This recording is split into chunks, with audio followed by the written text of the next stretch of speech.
शिवाय ओम नमः शिवाय। हरे हरे भोले नमः शिवाय। नागेश्वराय शिव नागेश्वराय। हरे हरे भोले नमः शिवाय। नागेश्वराय शिव नागेश्वराय। हरे हरे भोले नमः शिवाय। नमः शिवाय ओम नमः शिवाय। हरे हरे भोले। भगवान जी की 108 नाम शिव अष्टोत्तरम। ओम अस्य श्री शिव अष्टोत्तर शतनाम मत्स्य नारायण ऋषि छंद श्री सदाशिवो देवता गौरी उमा शक्ति ममामीश सिद्ध अर्घे श्री सांब शिव प्रीते बिल्वपत्र पुष्प एवं दलाक्षते अष्टोत्तर शतनाम पूजने समर्पणे विनियोग है।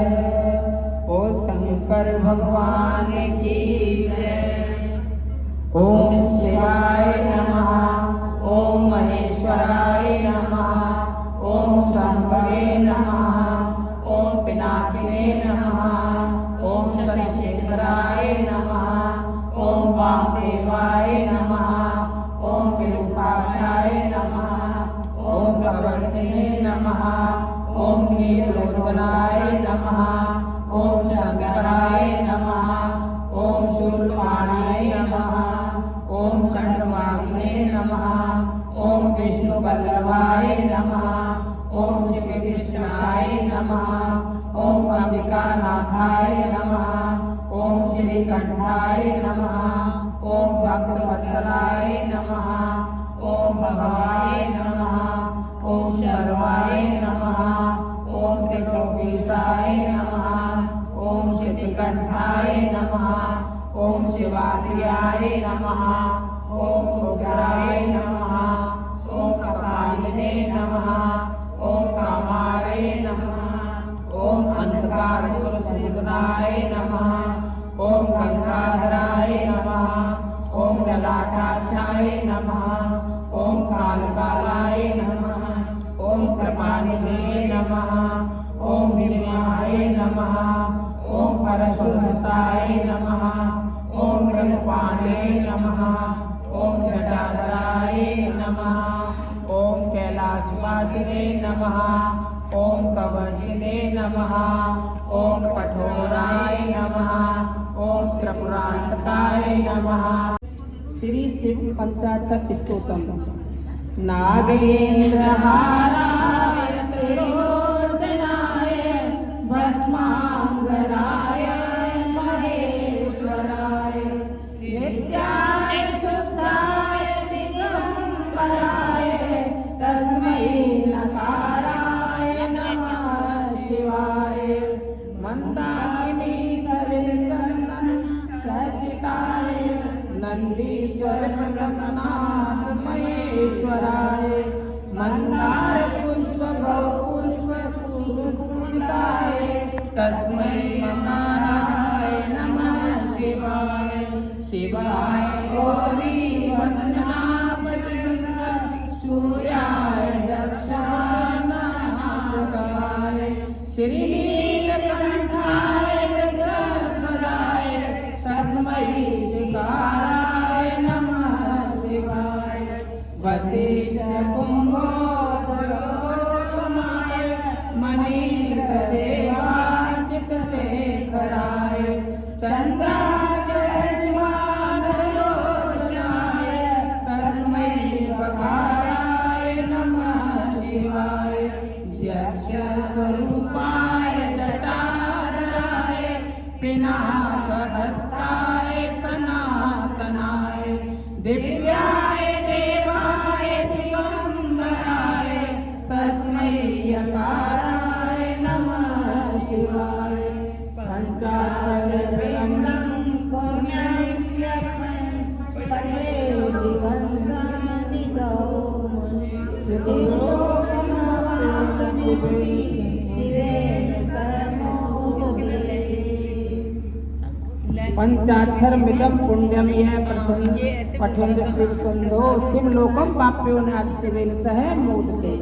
वो शंकर भगवान की जय। सदाशिव ने शिवा से कहा, देवी हम एक ऐसा पुरुष पैदा करना चाहते हैं जो कि शांति और सत्य गुणों से युक्त एवं गंभीरता में सागर के समान हो। हम इससे जगत का संपूर्ण भार उसको सौंपकर शांति से काशी में निवास करें। भगवान श्री शिव के वचन सुनकर जगदम्बा ने अपनी दृष्टि बाईं ओर घुमाई,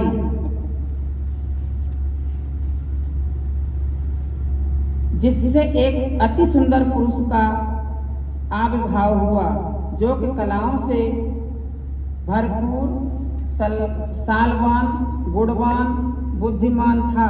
उसका रंग श्याम था, सुंदरता द्वितीय थी। शरीर का प्रत्येक भाग सुडौल एवं सुंदर था। कमल जैसे नयन, मस्तक पर त्रिपुंड, गले में कौस्तुभ मणि, चारों भुजाओं में शंख, चक्र, गदा, पद्म को धारण किए हुए, वैजंती माला तथा पीतांबर पहने, 14 विद्याओं को जानने वाला और सिद्ध रूप वाला परम शक्तिमान बार बार प्रणाम करता हुआ भगवान सदाशिव के पास खड़ा हो गया। उसको देखकर भगवान सदाशिव और शिवा अत्यंत प्रसन्न हुए। वह सुंदर पुरुष भगवान सदाशिव तथा पार्वती से बोला, मेरा नाम तथा काम बताने की कृपा करें। यह सुनकर भगवान श्री सदाशिव ने हंसकर कहा, सर्वत्र व्यापक होने के कारण तुम्हारा नाम विष्णु है।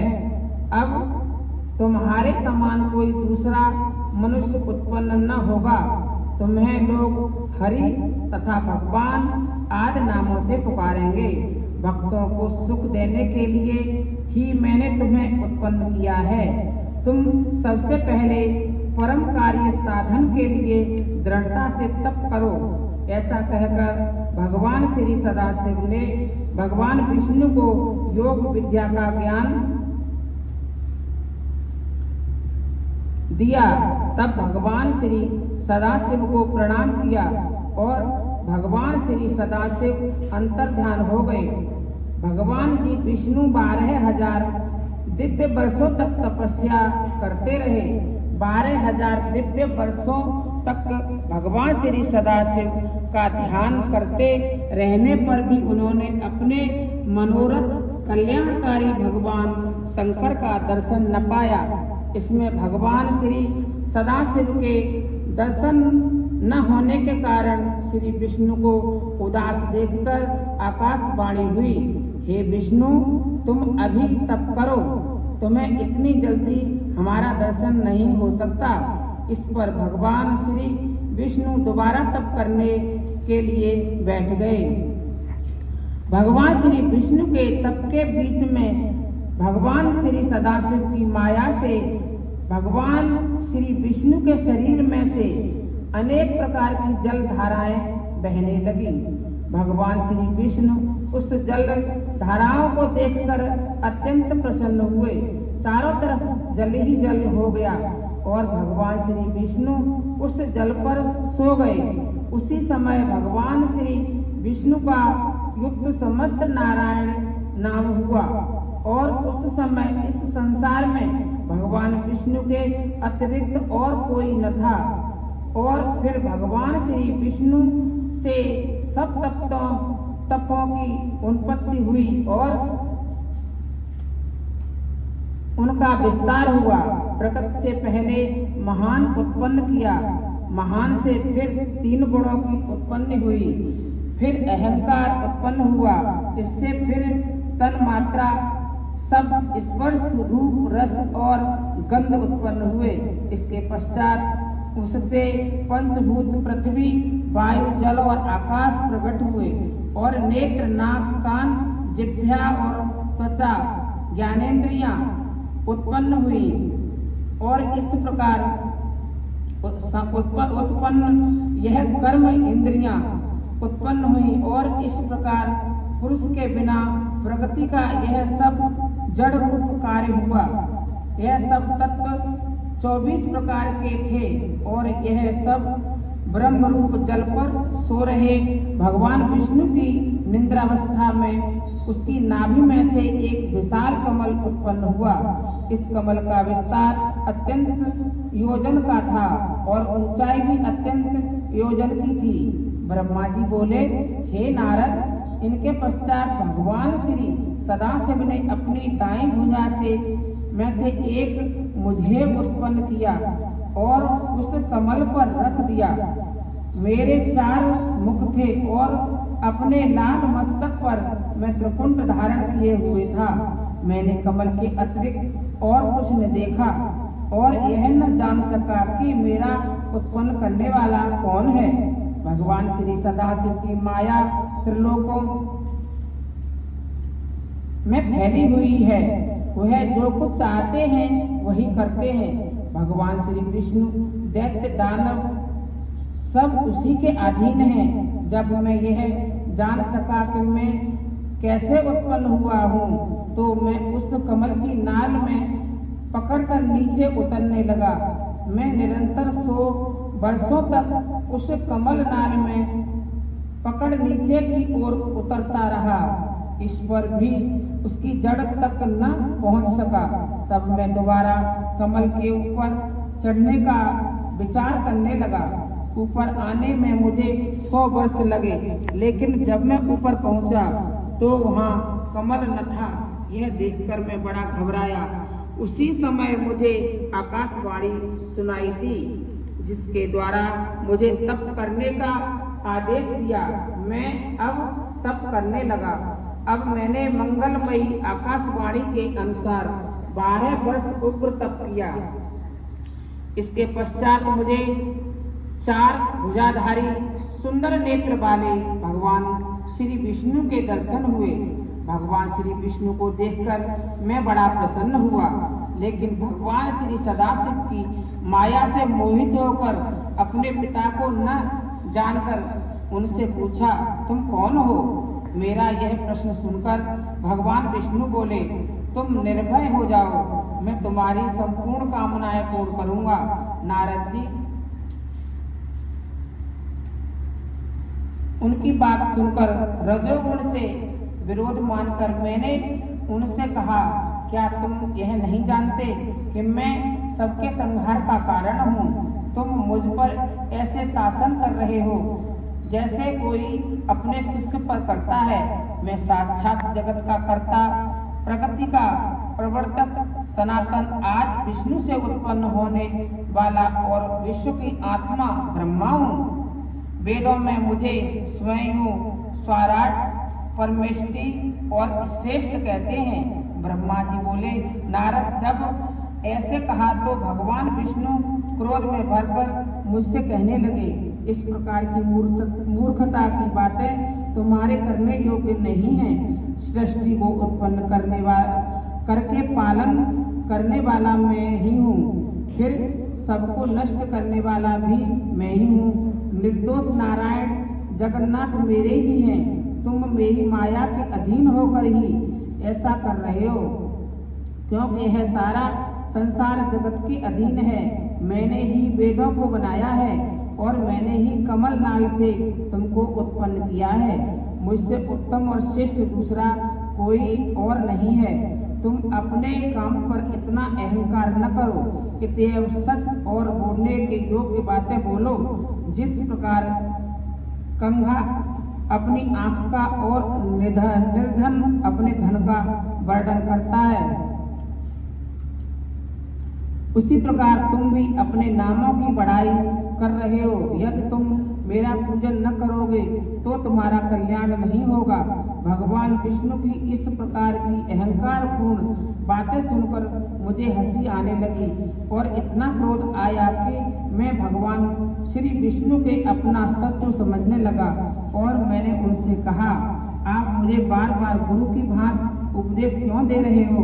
आप अपने आप को वेद पाठी कहते हैं, मगर मैं समझता हूँ कि आप वेदों का नाम तक नहीं नहीं जानते। आपका यह क्रोध सर्वथा व्यर्थ है। इस बात को सुनकर मेरे और भगवान विष्णु के बीच बड़ी भारी शब्द युक्त हुआ।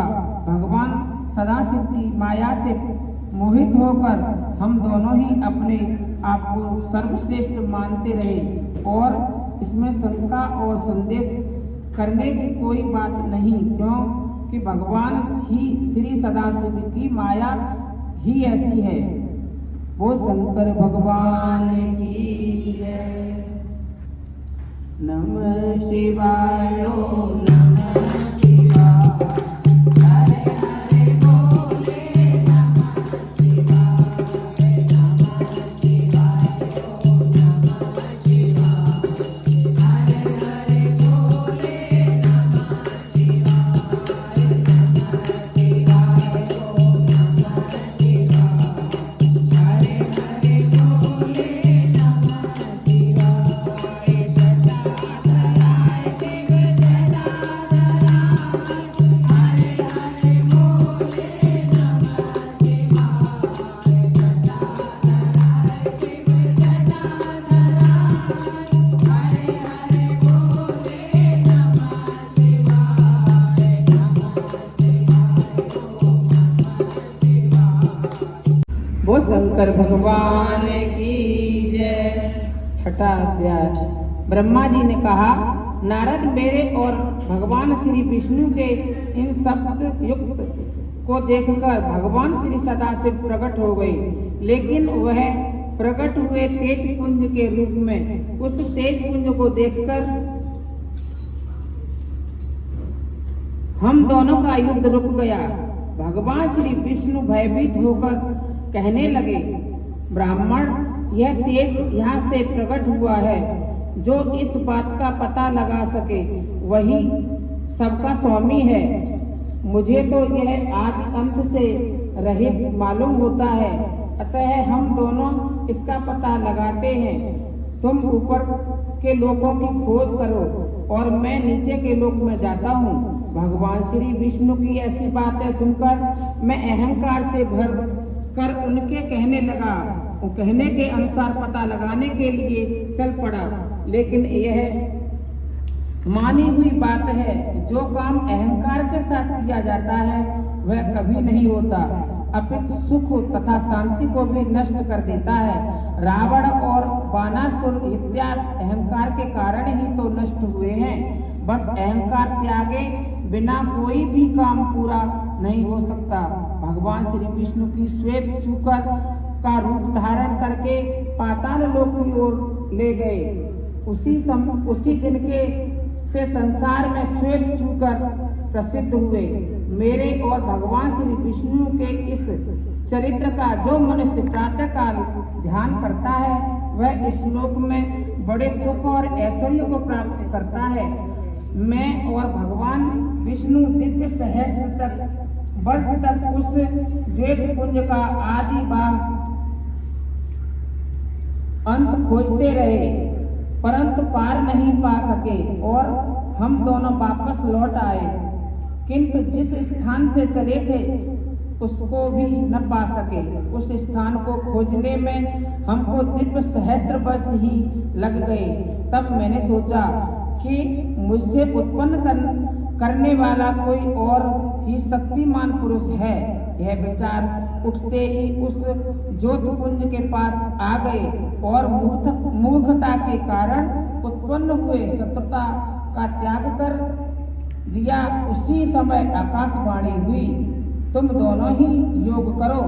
आकाशवाणी सुनकर हम दोनों ही योग करने लगे और दिव्य ज्योति को संबोधित करके प्रार्थना की कि हे महाप्रभु, आप शीघ्र ही हमें अपने वास्तविक रूप का दर्शन दीजिए। हमारी इस प्रार्थना को सुनने के पश्चात भगवान सदाशिव ही गंभीर वाणी सुनाई दी, ओम ओम। तब उस शब्द को सुनकर मैंने विचार किया कि यह क्या है। उसी समय भगवान विष्णु ने उस ज्योतिपुंज लिंग के दक्षिण भाग में सनातन आर्धवर्ण आकार को और उसके उत्तम भाग में उपकार को देखा। फिर मध्य में और अंत में ओम को देखा। यह सब सूर्य मंडल और चंद्र मंडल की भांति स्थित थे, जिसके आदि तथा अंत का कुछ पता न लगता। बस सत्य आनंद और परम ब्रह्म परायण ही दृष्टिगोचर हो रहा था। अब हम इस बात का विचार कर रहे थे कि हम इसके नीचे तथा ऊपर जाकर आदि और अंत का पता लगाएं कि वहां पर एक परम ऋषि का आविर्भाव हो गया। उस परम ऋषि का भगवान श्री विष्णु को पता चले कि आकार, उकार, मकार, नाद और बिंदु का अर्थ होता है कि प्रथम अक्षर लिंग की ज्योत है, दूसरा अक्षर उकार ज्योत का मध्य है, अर्थ मात्रा नाद ज्योत का मस्तक और बिंदु लिंग की ज्योत है। इसके अतिरिक्त यह अर्थ भी होता है कि आकार से सिंहवेद, उकार से अजवेद और मकार से सामवेद और नाद से आयुर्वेद और बिंदु से ब्रह्मा विद्या का स्वरूप। हर एक वेद ने 10 अर्थों से भगवान श्री सदाशिव की स्तुति की है। सिंहवेद रजोगुणी है तथा लिंग वेद का दक्षिणी वाला भाग है, अजवेद सत्वगुणी और लिंग का मध्य भाग है सगुण। अर्थवेद का कहना है कि सदाशिव कुछ नहीं करते और कुछ भी होता है वह शांत की इच्छा से होता है। श्रृंगवेद की उपमा जागृत, अजवेद की उपन और सामवेद सुष्पल्लवी से जाती है। अर्थवेद की पूरी अवस्था मानी जाती है। इसके जानने के पश्चात जप करने से ही मोक्ष की प्राप्ति होती है, इसलिए इस जप को तारक कहा जाता है। यह मोक्ष के देने का अधिकारी है और इसका नाम परनव है। ओम के तीनों अक्षर इस परमनव के अंदर ही छिपे हुए हैं, तो जो कि अत्यंत गोपनीय हैं। इसके अंगों सहित वेद उत्पन्न होते हैं। यह सबसे उत्तम है। उसी में 3 लोक छिपे हुए हैं, उनका कभी नाश नहीं होता। ब्रह्मा से लेकर कण तक उसी में लीन हो जाते हैं। अत्यंत खोजने पर शीघ्र प्राप्ति ही होती है। 18 पुराण इसी से होते हैं। भगवान सदाशिव को वेद परनव स्वरूप कहते हैं। दक्षिण आकाश से सृष्टि की उत्पन्न, बाएं अंग से पालन और हृदय के दोनों मकार सदाशिव के शरीर में अलंकृत हैं। मस्तक आकार दाया, नेत्र उकार, तीनों कान मकार, नाक नकार, होठ दोनों आकार, तालु के वर्ग के 5 अक्षर, दया पाम, तोरक के अक्षर, बाया पाम, मकार सृष्टि भाग, कुकार दोनों पाजर आकार, कफा मकार हृदय पूरक वीर्य को प्रकट करते हैं। ऐसे सन का केवल ध्यान करने से अतिरिक्त प्रसन्नता प्राप्त होती है। मैंने और भगवान सदाशिव के स्वरूप को श्री विष्णु ने भगवान देखा और प्रसन्न चित्त से स्तुति करना आरंभ किया। वो शंकर भगवान की जय।